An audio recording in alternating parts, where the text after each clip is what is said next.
Hi everyone, it's Ren here. Hope you're doing well. Guys, oh my god, am I seriously trying to look steamy in this video? This was not intentional, I'm sorry. It's just very hot in here.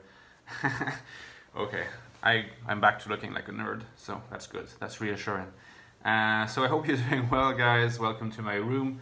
I think that you're going to be happy to see that beautiful little cat sleeping there. You can see my t-shirt lying next to it because I know it's a bit of a bait.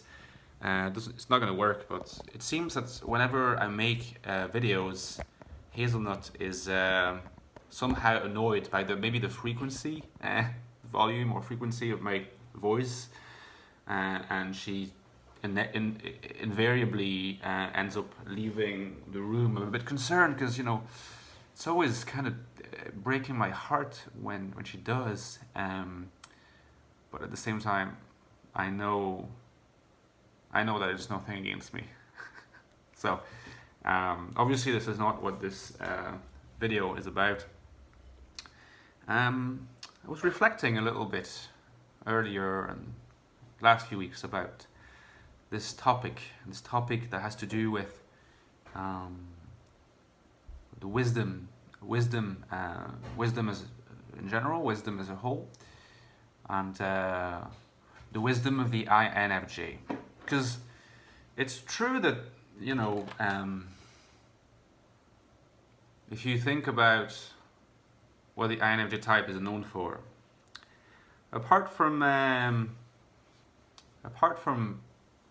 being rare, having this kind of mystical appearance or demeanor, being sensitive, being empathic, these are the usual things that we associate with the INFJ type. But there's also this idea that the INFJ in general tends to be wise sometimes beyond their years. We often hear that the INFJs are old souls, and there is definitely a metaphysical dimension to this designation. But there's also an implication of wisdom. We are fundamentally older than we look, and older than we are, at least in terms of our birth in the calendar. But this caused me to think about what exactly does this mean? Like, the INFJ is wise, and I wanted to reflect. I wanted to reflect on this with you guys. So perhaps the first thing that we can do is look for literally a definition of wisdom. What does it mean to be wise? Oh, I'm sure there are lots of definitions, but let's try to look. So it says the quality of being, this is a dictionary, right? It's a pretty straightforward dictionary. Quality of having experience, knowledge, good judgments, quality of being wise. Notice how this is a thing about a very fundamental thing in philosophy. The noticing circular reasoning. Philosophical arguments are usually stronger when they're not circular. It's true that in some cases, certain schools of philosophy or certain approaches to philosophy have turned the argument against circular reasoning on its head and argued that depending on the topic or theme of a particular philosophical investigation, circularity is not a problem. Far from it. Sometimes the investigation of circularity itself can tell us more about the structure of existence and of reality, because in a sense circularity is everywhere. Nevertheless, in this particular instance, we're not talking about the meaning of existence, we're talking about the meaning of wisdom. And this definition says wisdom is the quality of being wise. And this is obviously a very circular definition, because the definition contains the word in itself. So you've got a reference to wise to define wisdom. So that's problematic. And I'm sure that if I were to type wise, the definition given would be among other ones the quality or the wise, such would be like the quality of having wisdom. So it would be if you like, the other side of the circularity. Nevertheless, the the definition saying the quality of having experience, knowledge, good judgment. Quality of having experience, again, is pretty meaningless. There you go. Hazelnut, like, this is what happens. Look, Hazelnut hears me talk about wisdom, and despite how wise she is, she wants to escape from this discussion about wisdom. And so this really must lead us to wonder, what is Hazelnut's conundrum? What is the paradox at the heart of Hazelnut's existence that she cannot live with manifestations of discussions about the wisdom that she supposedly has? I think she wants to leave, so I'm going to have to open the door. This is going to tear my heart apart. But we need to talk about wisdom, so I will recover. Hey, why do you want to escape from me? What did I do? Just talk about wisdom. Oh, you want to escape. Okay, so wisdom. Quality of having experience means not much because everyone has experience in some respect. Knowledge, same. Good judgment. Well, maybe this is starting to mean something a bit more specific. Good judgment. So maybe we can keep that. The fact of being based on sensible or wise thinking. So sensible, wise, sensible, having good judgment. Then there's like synonyms that are provided, such as insightful, sage, penetrating, having discernment, acumen, foresight. I think that maybe another one that I would say here is the quality of having a distance on things. When you're wise, you can have a distance on things. You're able to sort of look at things one step removed without thereby kind of losing your emotional involvement in something. Although certainly the Stoic sages considered that wisdom necessitated being very, very wary of anything like love or emotion. So we have a slightly better, albeit rudimentary and sketchy understanding of wisdom now. Based on these definitions, of course, we have also the help of our common sense. So why would the INFJ have this privileged access to wisdom? So I think that perhaps the reason why INFJs have this reputation is because of their function stack. At least we could make this argument. Particularly the functional stack that is NI, FE, and TI. So I think the reason why is because NI gives us access to this realm of insights, or rather NI allows us to make observations about situations, about life, about people that people don't necessarily see, or people don't necessarily see in that way. So this would start, sounding a bit like the good judgments of this definition. We're able to see things maybe that others don't quite see, and I would say also that because NI is the way it is by itself a little bit removed from situations. So that there is this dimension not only of seeing things that people don't see, but also of seeing things in general, our very seeing being of a different nature.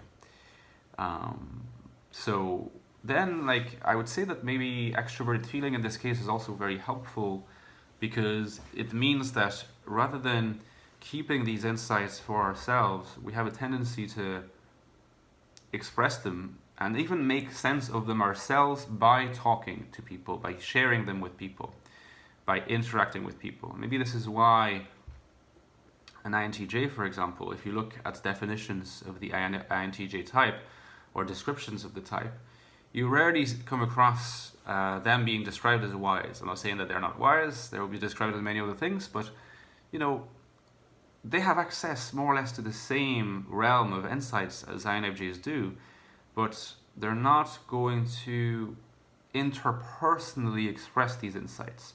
And I think that this is what gives an edge to INFJs in the realm of the wise people.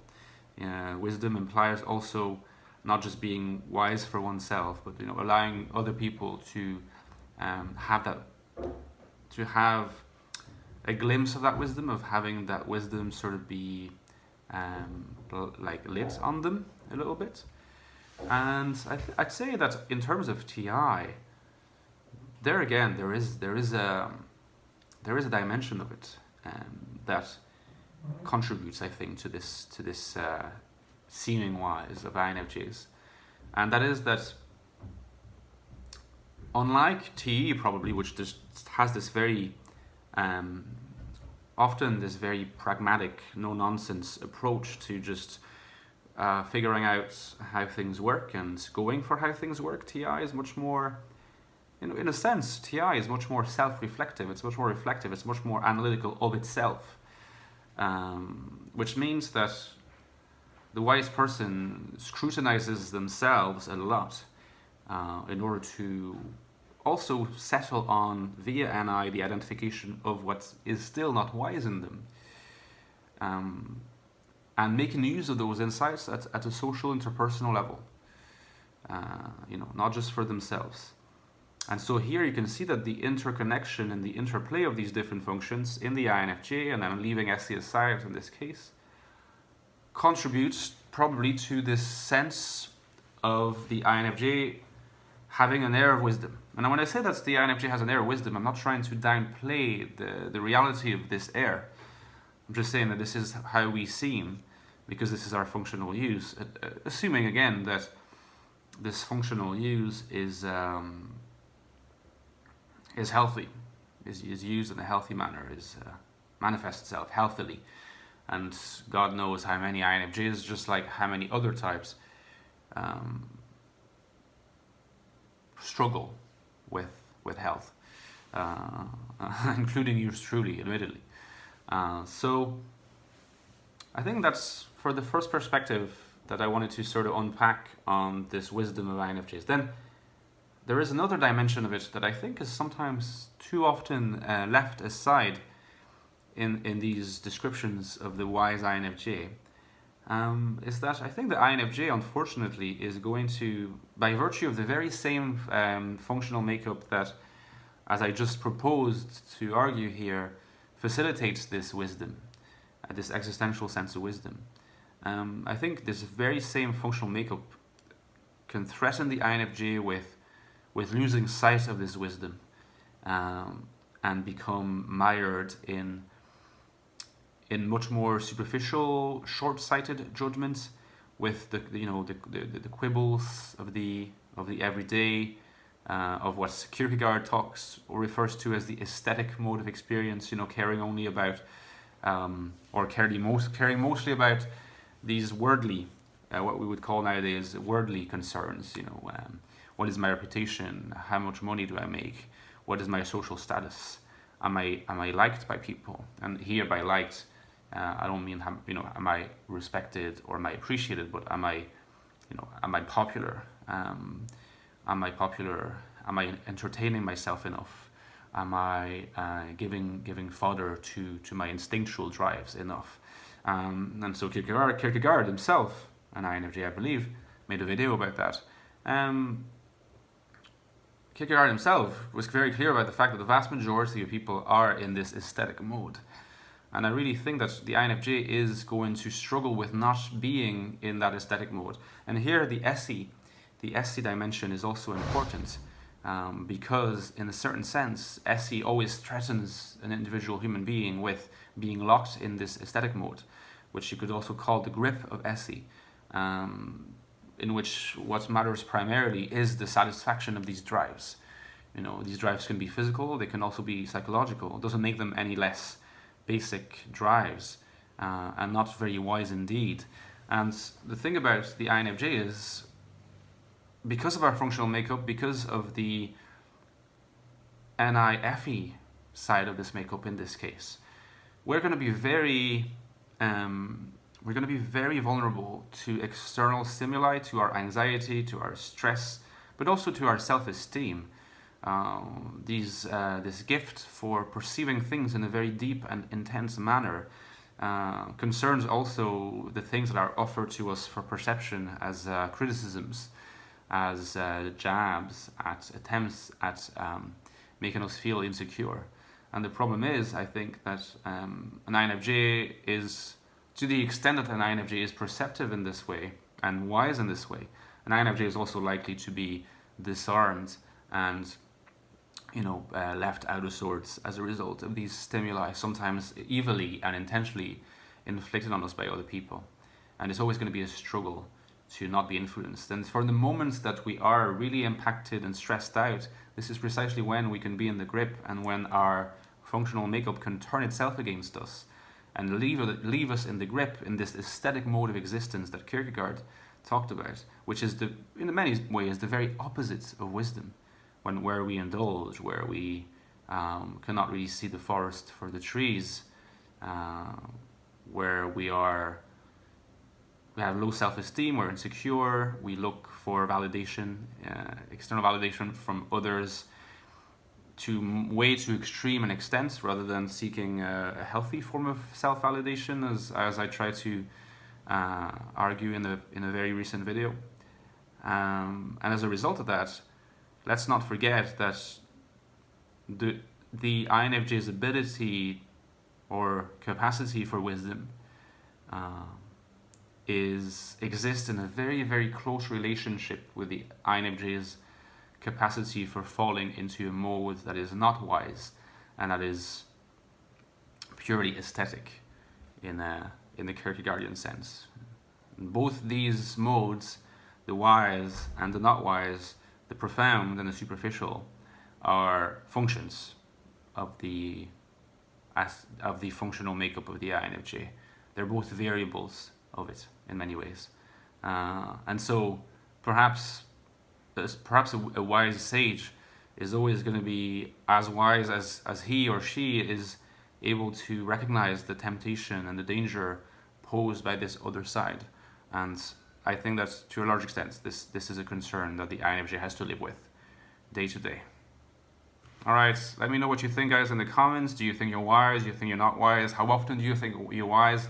How often do you think you relapse into satisfaction of more primary drives? See you soon. Looking forward to the discussion. Bye.